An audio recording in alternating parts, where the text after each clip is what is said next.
Hey, what's up, happy people? I'm Robert Arrington. This is Deer Meat for Dinner, and we are starting something new here.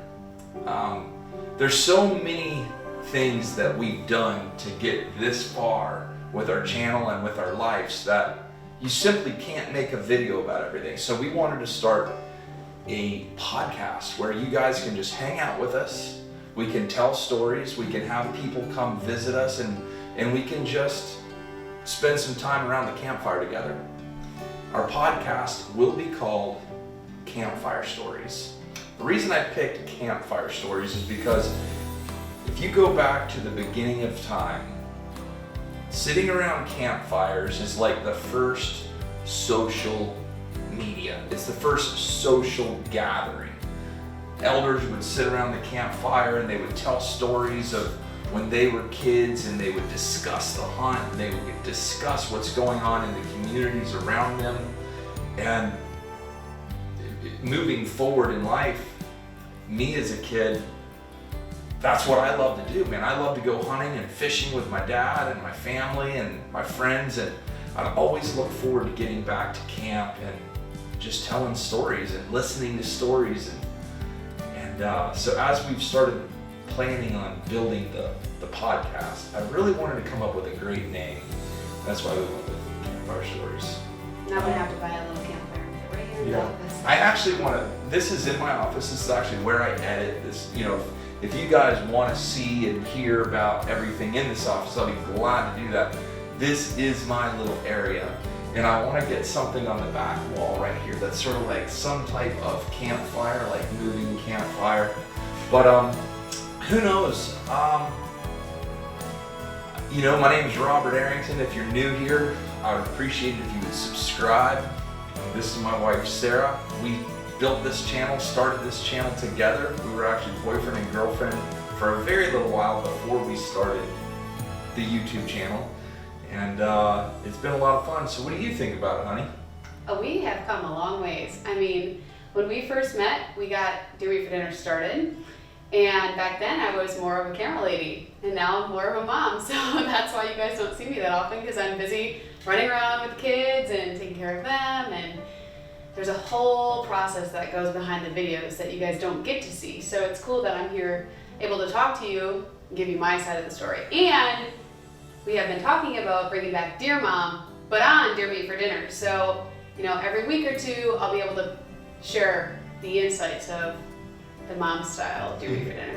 Yeah, for sure. You know, but you know, for a lot of you, you see us. Oh, here we are. We're in our new beautiful home that we built, and we've got a couple million subscribers, and man, we're just on a roll. But that just didn't happen. You know, I think back all the time. I lay there and I just think about the ride that we've been on, and I keep going back and back and back and farther and farther and farther back, and I get back to the first place that I remember really vocalizing what I wanted to do. That was in second grade, shortly before I got hit, like my foot. Everyone's always asking me about my foot. This was an accident, happened October 26th, 1983 at about 3 p.m. in the afternoon. I was riding an ATC, a 110 Honda, got hit by the car and smashed me. Literally, it's a wonder it didn't kill me, but what it did was it made me much, much stronger. It gave me an amazing faith in God, and it gave me a real strong outlook on life. But shortly before this accident, I was in second grade. We were over on Jupiter Island. Basically, you know, when you come around Jupiter Island there, heading for our friend's house, on the left, on the intercoastal side, there used to be a big grass flat there where the mangrove islands were, and we would go out on field trips, take our dip nets, and we would dip net, and we'd come back and we'd figure out what all we caught. And I just remember thinking, like, man, this is what I want to do. Like, this is my life. I would, you know, as a kid, we'd go fishing over in DuBois Park with Mom and Dad and Aubrey and Gabe, and it was always catching crabs and using them for bait and figuring out how to tie hooks and taking line off of this reel because that reel didn't work, but it had good line, and putting it over here on this reel and taking this rod, and taking a tip off this rod and putting it on that, because it was like constantly making the best out of it. And we never had a lot of money. We never had the ability just to go to the store and buy whatever we wanted. But we always made the most out of what we had. We were thankful for what we had. And I was very privileged as a kid simply to have a family who loved me, and my brothers took care of us, and literally push us, sometimes with a stick, sometimes with a belt, sometimes with loving arms, but they were always there. And I know you were similar to that same time period in second grade. We were back in class, and my teacher was asking everybody, what do you want to do when you grow up? And you know, everyone was talking about, I want to be a police officer, I want to be a doctor, I want to be a teacher, stuff like that. And I stood up and I said, yo, I'm going to be a YouTuber. No, I'm just kidding, I didn't say that. I said, I want to hunt and fish for a living. And I remember as clear as it was yesterday, my teacher says, well, Robert, you can't hunt and fish for a living. That's what you do for fun. What would you like to do for a living? And I'm like, that is so terrible. Why can I not do that for a living? And so growing up, I would sit in class and just draw. I was really hard for me to pay attention to what was going on in class. If it was something that I was really drawn to, it was easy to pay attention. I mean, I could ace any test. But man, just to sit there and listen to stuff, my mind would go to where I was going to go fishing, what I was going to rig up, where I was going to go hunting, what I was going to use. It was so hard for me just to listen to arithmetic and English, good Lord, which is why I can hardly spell now. I mean, I can spell, I just ain't real good at it. Thank God that we have spell check.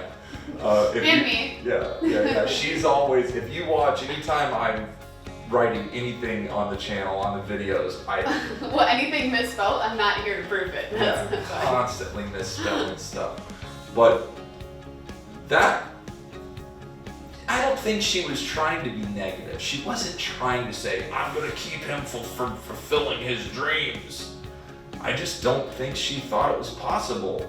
But that negative resistance created a desire. That's why one of my number one sayings, and I say it all the time to my family and to my guys that I work with and to everyone I know, resistance creates desire. We did a video where we went out and caught the bonita and seared them up, and I told you it was blackfin tuna. What do you think about that? The best tuna I've ever had. Right. But then I told her it's bonita. What? I can't believe that. We can go out there and catch bonita anytime. They're considered trash fish. Yeah, but I don't go out and catch them and cook them up because there's no resistance. I can go catch one literally any day I want. They pull hard, they're fun to catch, but there's no resistance. There's no difficulty in catching them, so I never do. But if I go out there and catch blackfin tuna, I'll be like, yeah, we're gonna do seared tuna because there's a resistance. We can't go catch blackfin tunas every day.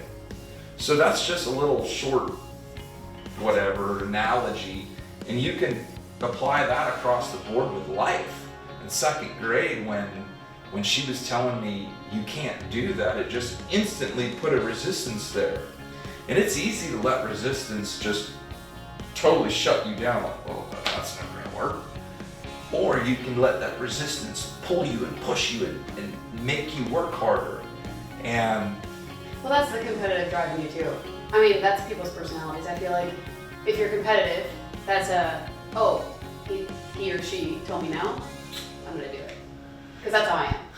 Yeah, no doubt. So you're definitely competitive, that's a fact. She would rather no one on the boat catch a fish versus whatever. She would rather everyone get stung. I'm not a poor sport about it. Yes, she is. No, I know. She's a only when terrible he sport. and his dad beat me. That's when I'm a poor sport. Or Gabe. If it comes to one of us out fishing her, she would rather break down in the ocean and lose all of our fishing gear than for her to lose. Oh, whatever. I'm not that bad. But you know, it's cool. going through elementary school, going into, like, I remember 4th, 5th grade, I think I killed my first deer with a bow in 4th grade. It was my birthday, September 7th, about 1986. I was out on the Bergs Ranch, and you know, all the experiences that I've had, whether it's just dove hunting in the backwoods with a BB gun, or hog hunting with one of my dogs, or deer hunting, or going out west, it doesn't matter, man. It's that pursuit that has really driven me. I love the pursuit. I don't care if it's going out on our back dock catching a tilapia. I want to figure out where they are and how to catch them. Okay, wait, I want to cut in. So Robert is the type of guy who, he could be exposed to a brand new piece of property, but he wants to be the one to scout it, to figure out where's the best tree to hang a stand. He wants to hands-on hang the stand, have every part of that hunt be because of his work that he put into it. He really is not a fan of going to a piece of property, even if it's for a couple days, the opportunity just for a couple days. He's not a huge fan of going where someone else told him to go, because he feels like, well, he didn't do the work, he didn't put in the work, he didn't hang the stand. And so when he hunts that spot, and he did hang that stand, and he did put in the work, there's a sense of pride when he is successful, because he did the work to get there, right? So Rob is the type of guy who definitely likes to do things and figure out things on his own. Yeah, it's a mind game. YouTube is no different. You know, sometimes, like, if anyone says they figured out YouTube, they're either lying to you or lying to themselves, because it's impossible to figure out. It's like never ending. Hunting is the same way. Anyone who says they've figured out white-tailed deers, even if you're like Lee Lukoski, I mean, who is like one of the best guys in the world at hunting specific whitetails, like, you can't figure things out. It's wildlife and it's nature, and everything is constantly changing, but it's that pursuit of trying to figure it out. I remember as a kid, like, I keep going back to when I was a kid, because I would never be here if it weren't for where I was when I was a kid, you know? I would fish at Mr. Tommy Bruner's house. I loved that man. He was such a good dude. He would always have plenty of fishing tackle in his garage. He had a John boat out front with a trolling motor. He'd always let me use it anytime I wanted. And I would draw, the lake. I knew where every culvert pipe was. I knew where every hard piece of brush was. And I started really taking notes and figuring out where all those bass were. And I would go in and I would get bites out of those bass, but I would very cautiously let them go, so that then I could come back and fish bass tournaments in that very same lake. But I knew exactly where those fish were, and I protected that area like it was my own lake, although I didn't live there. But I just loved, that was what was possible for me. So that then whenever a tournament came, I was like the president of the fishing club at Dwyer High School, and anytime we'd have a tournament, you know, you could go wherever you want. But guys like me, Corey Engelman, love you brother, we had like this crazy rivalry going. I have no clue where he fished. To this day, I don't know where he fished. We'll go 2 hours down, because he probably doesn't know where I fished in all those tournaments, but I'm telling you, we smoked everyone in those tournaments, and I was never of the mindset, I gotta figure out what he's doing so I can go do that. No, I was only focused on where I was fishing, and Corey was only focused on where he was fishing. And that's like, my mom would always say, God put eyes on the front of your head so you look forward. When you start looking left and right behind you, you trip, you fall over, and you get off track. So I've always been really focused on doing my thing, doing what I believe is right. I don't watch other YouTube channels. I don't care what anyone else is doing. Sometimes I'll be looking at my videos and I see that, oh wow, that's like a video with the exact same title as mine, with the exact same thumbnail as mine. That's funny. So I see things like that, but I never watch anyone's videos. I could care less what other YouTubers are doing. I'm not here to try to feed off of what's cool. I'm here to tell stories about our life and what we're doing. And it's just too much fun to do that than to worry about what anyone else is doing. And I remember going through elementary school and really starting to get where I could jump on my bicycle and go farther and farther away. And then my mom and dad actually built the house that's right next door here back in 1988, and met my dear friend Roy Burnstead. He lived down the way here, and we became best friends. And then we both had a John boat, and we would take that boat and go down and pull over the canal and go fish. I mean, we'd take that boat for miles and miles and miles.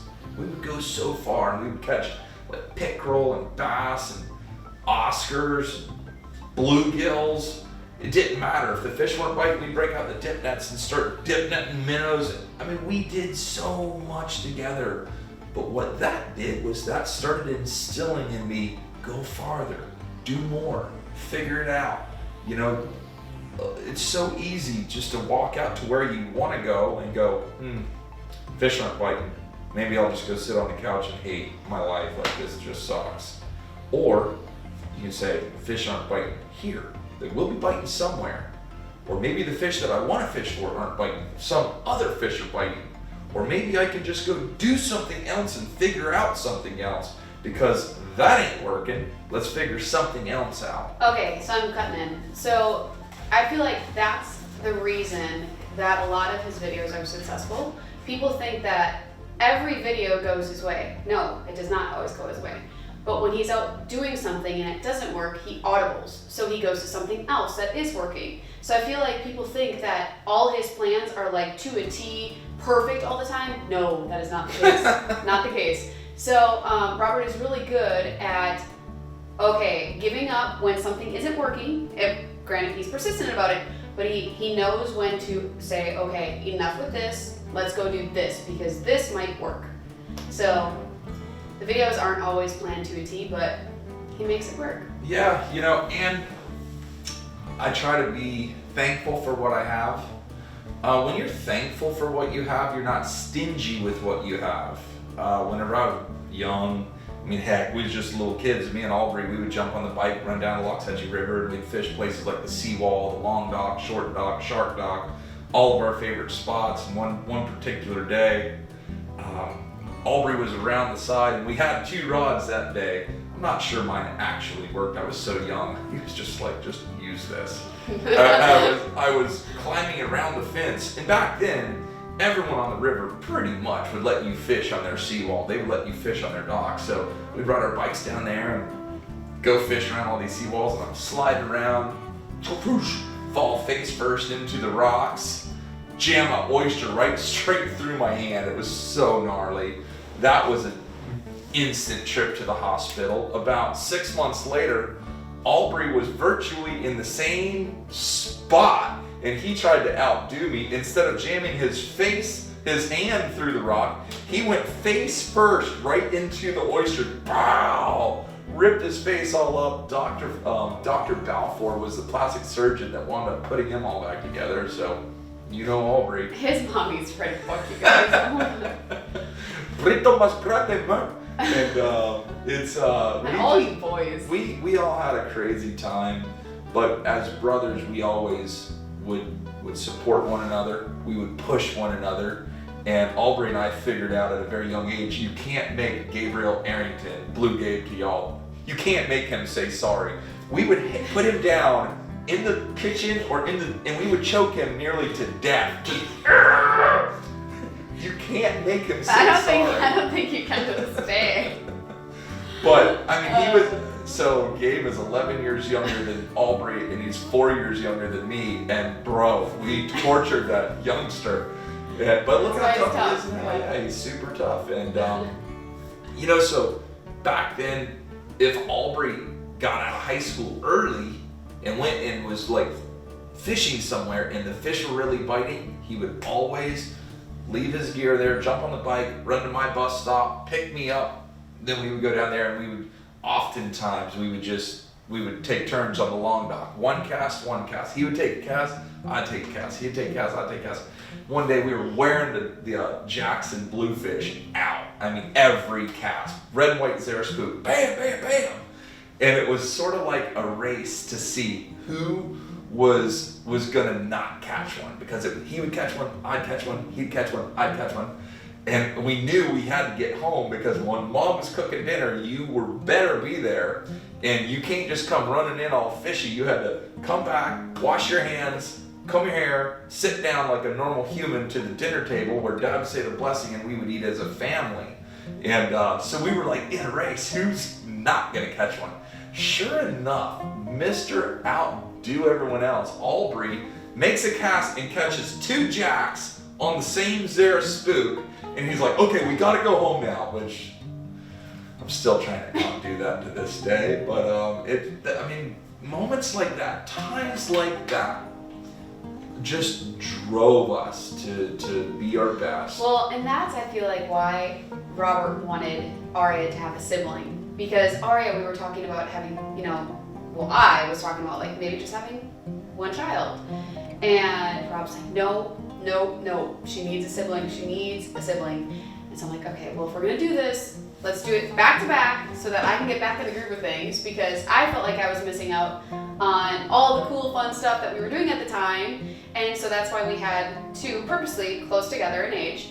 And now they are the best of friends. So it's really exciting to see them have their awesome relationship with each other, because, I mean, like, it's so cool having a sibling. Yeah, I couldn't imagine, Aubrey and Gabe, I love you guys. I couldn't imagine life without my brothers. It's like you push each other and you learn from each other and you strengthen one another.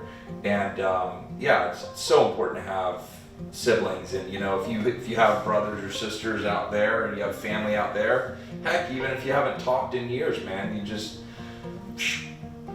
let the pride go and call each other and make it right. Well, and I would say this. So Rob, Aubrey, and Gabe are very much alike. In their own way, they are very much alike. Mm-hmm. Me and my sister are very different. So she's very artistic.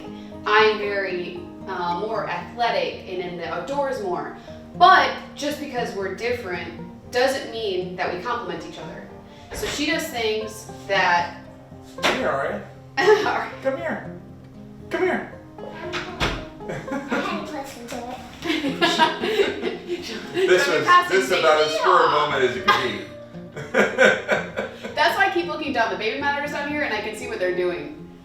Anyway, so my sister and I are very different, but we complement each other. So things that I do very well, she might not be good at, but things she does very well, I am horrible at. So it's also okay to be different, because you do complement each other, and you have to embrace that. Because growing up, she was in arts and I was in sports, and I feel like we were kind of on our different paths. But as we get older and appreciate each other's differences, we have gotten so close, and I love it. So you don't have to be completely alike to get along or to enjoy things together. So for sure, Aubrey, Brito, he was like this wizard in school. I mean, he got his PhD, he's named fish, he's caught first of species, and he was just so recognized.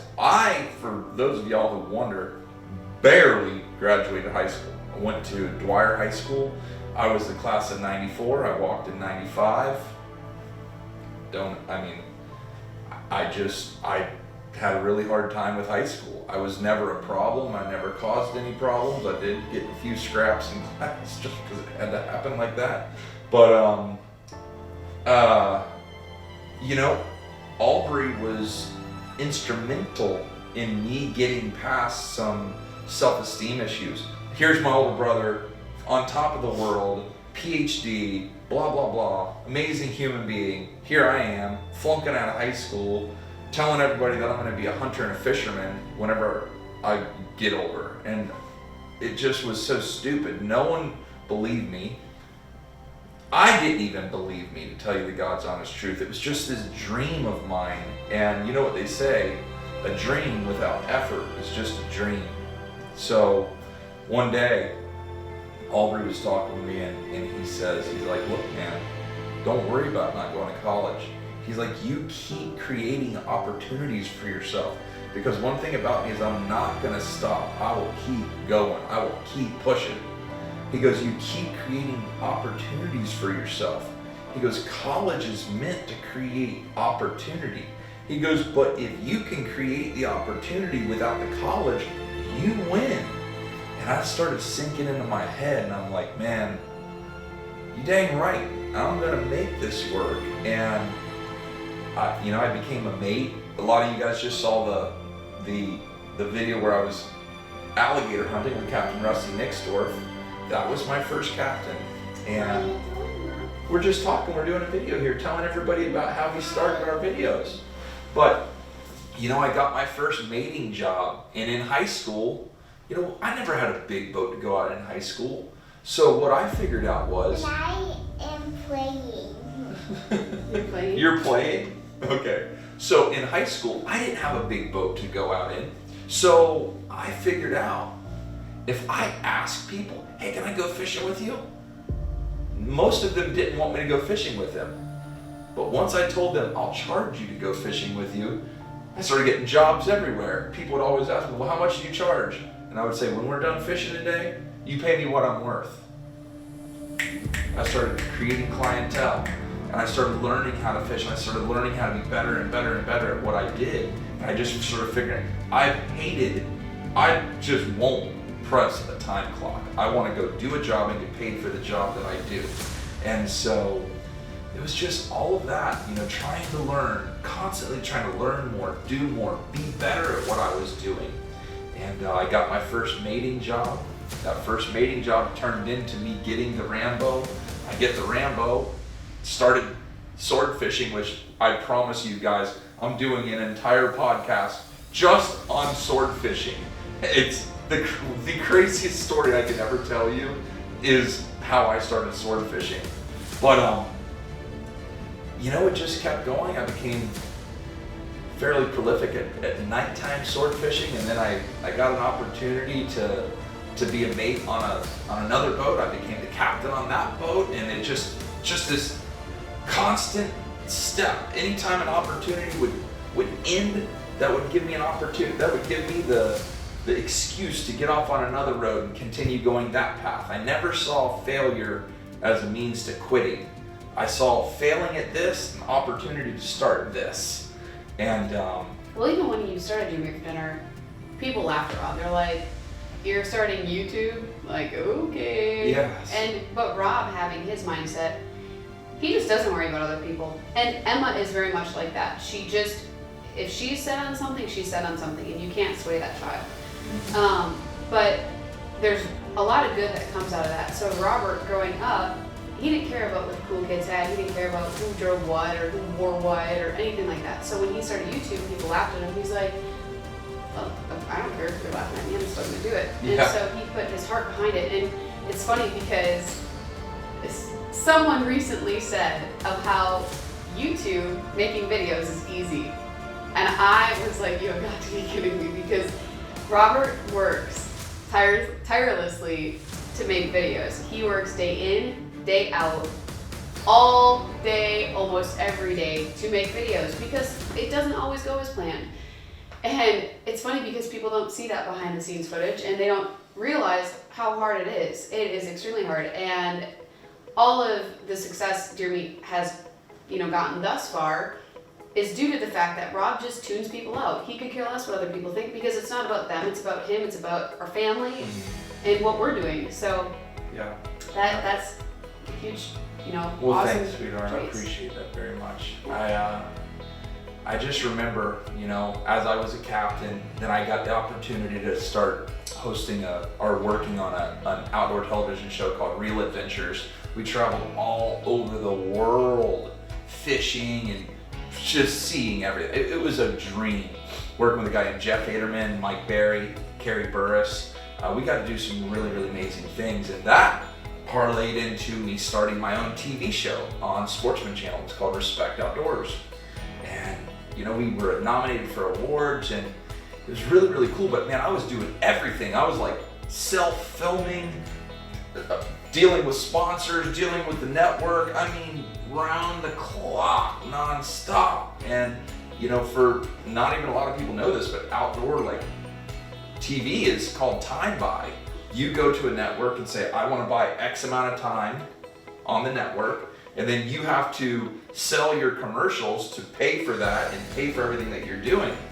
And after 2 or 3 years of that, I was sitting at the condo cooking deer meat, broke as I can't even express how broke I was. We were so broke, I had no money, and I was behind on rent. I was behind on everything, and I was leaned up against the counter in that condo there. I know I could put my feet in the exact spot, and I said, man, if I'm gonna make it, because my TV show had just gone off air, I had bills I couldn't pay. So if I'm gonna make it, I gotta figure out the basics. I gotta get back to the basics. And what is that? What do I love? And of course, I'm always jacking with myself and everyone else. I'm like, I love deer meat, because I was looking at a cast iron skillet full of deer meat. I love deer meat. And I thought, well, to tell you the truth, I love deer meat for dinner. And I thought, well, here comes our second one. Come here, Em. Come here, crazy hair. Climb up. So I said, heck, I love deer meat for dinner.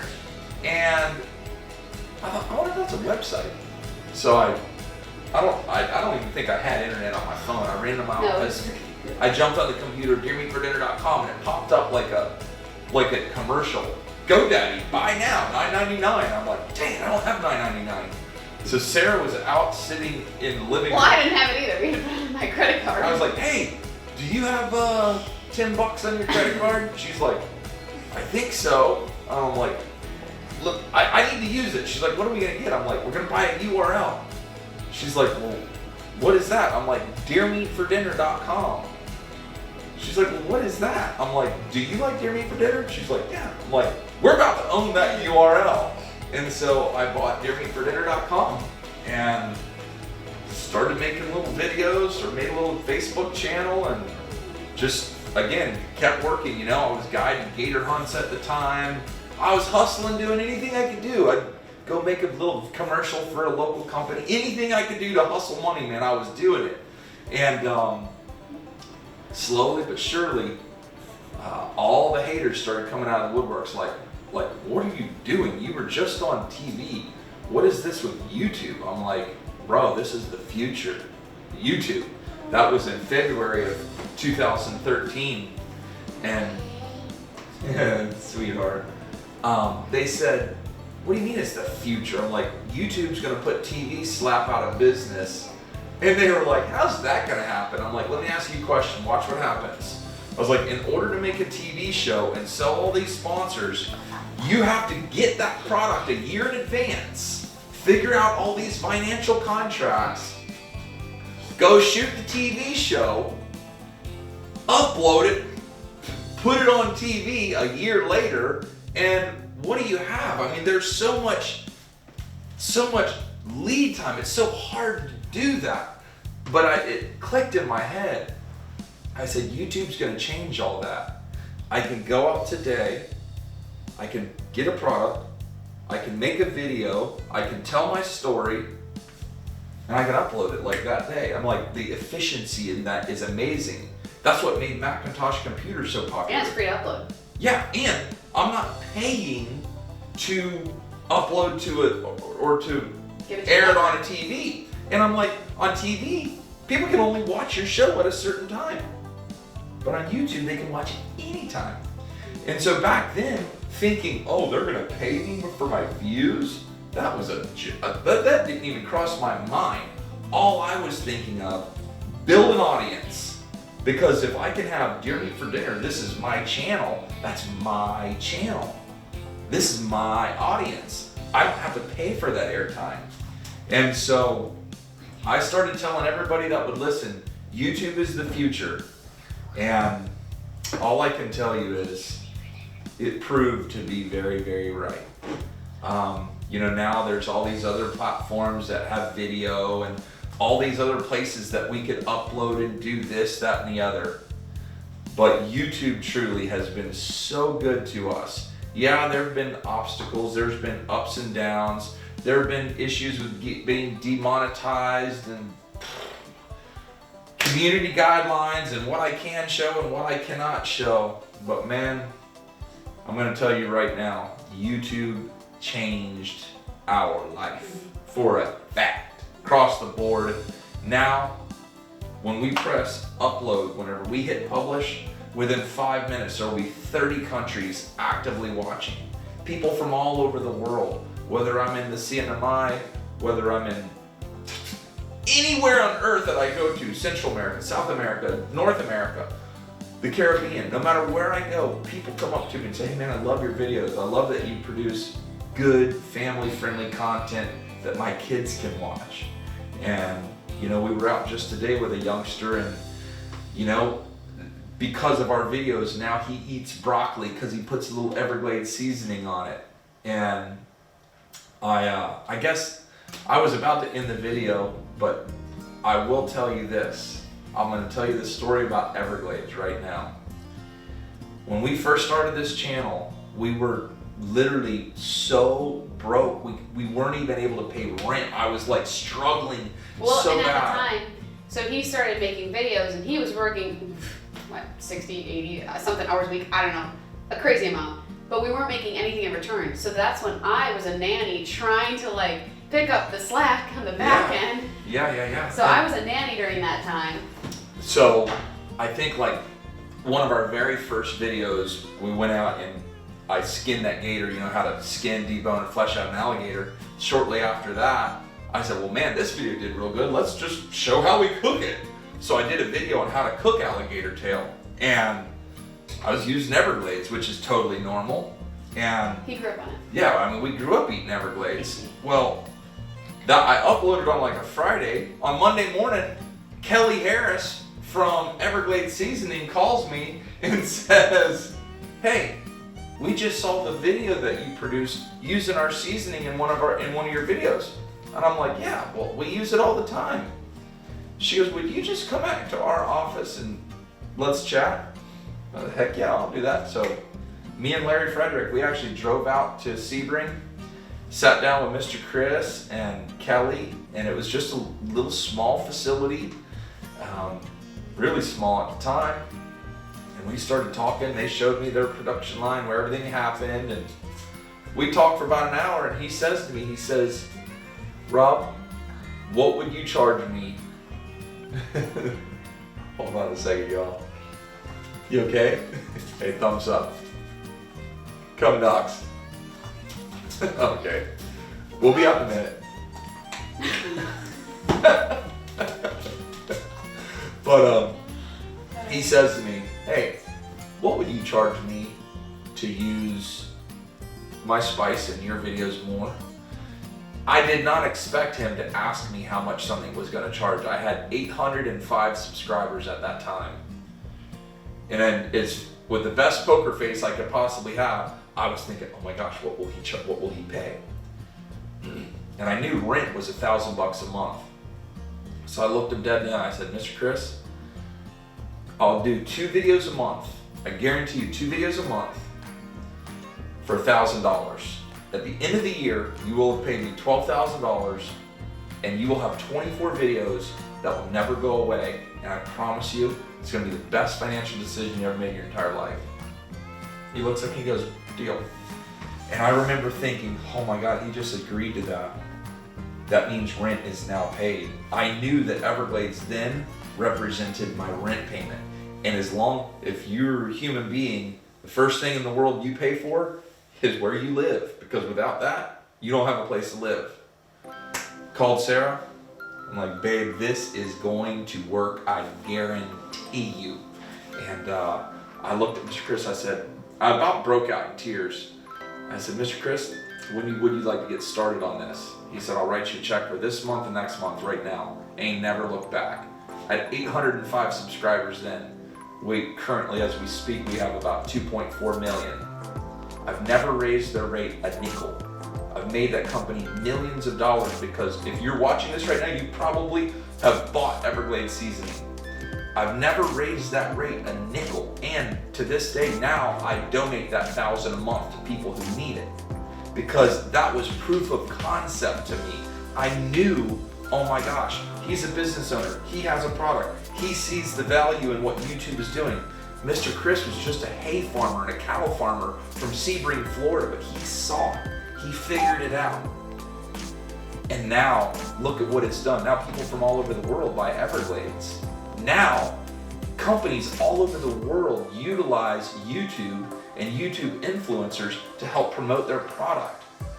I have companies, this is no joke, every single week come at me. We want to sponsor you with this, we want to sponsor you with that. It never ends. And I tell them, hey, if I'm not already using your product, I can't, because, man, I don't have enough time. I don't even really worry about sponsors at all. But honestly, everyone thinks you're sponsored by so many people. Yeah, I'm not sponsored We're by not. Jack. I could be. I could have 50, I could have 100 sponsors if I And wanted. this is what's cool. So Robert likes to stay true to the foundation of Deer Meat for Dinner. So if he were to go and run and get a bunch of sponsors, then they kind of create the content he is uploading, right? So they're gonna say, okay, well I need a shot of this, and I need you to say this, and they control what you do. Yeah. And so Rob is like, well, if I like your product, I will use your product, but I don't want to be sponsored by it. And he doesn't want to get wrapped up in that. Yeah. That is why Deer Meat for Dinner is enjoyable to watch, because it's not ad-based. It's just, he uses what he believes in. Everglades is something he grew up on. So it's like, it goes way back. It's not just because he started it because of the money. He used it because he loved the product and the money came from that. So That's I right. just wanted to clear the air, because Yeah. we are not sponsored by a lot of people A at all. handful. I mean, even like people think I'm sponsored by Silver Stag. I'm not sponsored by Silver Stag. Silver Stag Knives. Brad Smith's the owner of that company. He's a dear friend of mine. He makes knives. He makes me my line of knives. If you buy one of my Deer Meat for Dinner Silver Stag knives, I make a commission on that knife.